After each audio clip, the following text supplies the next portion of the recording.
Hi, this is Alyce Faye. We're back in the studio with my guest today, Peter Noone, and my friend. I'm sometimes known as Herman, When I'm an actor, I'm Peter Noone, and when I'm singing music, I'm Herman. But, I want to go back to when you were born. Okay, I can remember that. And when I was born in 1947, my father was in the Air Force. Everything had stopped for this Second World War. My father was like a semi-professional musician as well. He was a trombone player.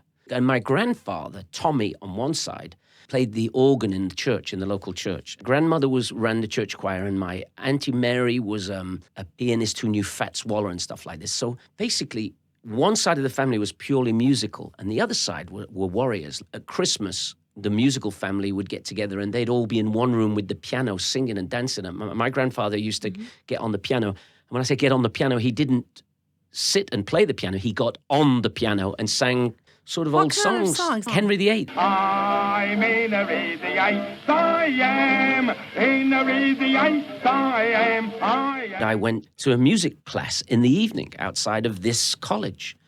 So I'm in this room and I'm doing plinky plonky, plinky plonky. I'm doing a Vivaldi transposition.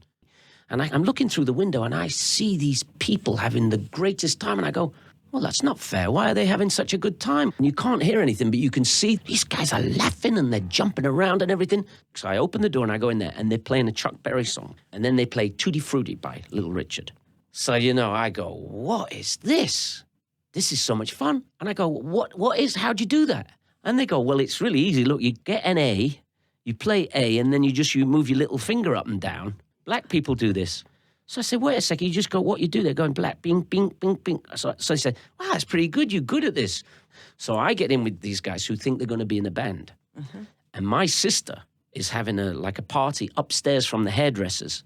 So we get booked for this to be the band. Which is a big deal to Yeah. be booked. Yeah, we got a money-paying date, so we get all the equipment and we rehearse for about a year, and we do the show and decide that we will now need to change our name. It was just horrible. I was a guitar player. So then I find another bunch of musicians, and they say, you'd probably be better just standing at the front rather than playing that guitar. You know what? The little finger thing is good, but there's more to it than that. There are more chords than Tutti Frutti. There's all kinds of other chords that we would like to introduce in it. So I become the singer. But I don't want to be Peter Noone because that's kind of odd. And we become the best Buddy Holly impersonating band in town. And I'm a big fan of Buddy Holly. So I get these preposterous horn-rimmed glasses and I wear them all the time because I'm trying to be like Buddy Holly. And we're rehearsing in this place because they let us rehearse there free. And we do a concert every week for them and play, Tom Jones's greatest hits kind of stuff. And the barman says, who the bloody hell do you think you are? And I says, Buddy Holly. He goes, you don't look like Buddy Holly. You look like Sherman from the Bullwinkle Show. Oh, no. So everybody laughs. And I say, that's a cool idea. I should have a name the girls would never scream so we can be like the first band that we just play comedy. We play all these odd things and I'll be this character. We can do odd songs. Like we can do some of my grandfather's songs like I'm Henry VIII and this song, Mrs. Brown, you got a lovely daughter. We can do all these odd songs. And the guy says, call yourself Herman and the Bloody Hermits because you look and act like bloody hermits. So he said, wow. He Herman gave you the name? Gave us the name. Anyway, we were given the name and off we go as Herman's Hermits instantly because we chose to be different from all the other bands. There were the Beatles and we knew them. We said, we're not going to do the same songs as them. So what happened, we already had a bit of a following and we recorded a song called I'm Into Something Good. Something tells me I'm into something good. Something tells me I'm into something. Something tells me I'm into something. We came out of the box at the same time as the Beatles and the Stones and all those other bands. We had more to offer. We weren't always connected to each other. It was always John, Paul, George and Ringo. But in my case, it was me. I was the leader of the band and I was the person who did all the interviews. And, so instantly we get a #1 record in England and all over the world. It's a hit. And we begin touring. We did 360 concerts in 1965 because people told us it was going to be over in 6 months. So what happened was I'm on this tour and every time we make a record, we seem to be just brilliant. I'm beginning to think that maybe I'm brilliant. Because every single time I choose a song, I say, let's do that old Sam Cooke song, Wonderful World. Boom, top 10, 50 million records in the first 3 years. I met my wife in 1968. I was like the biggest, one of the top 5 stars in the world. But she lived in Israel for a bit and in France.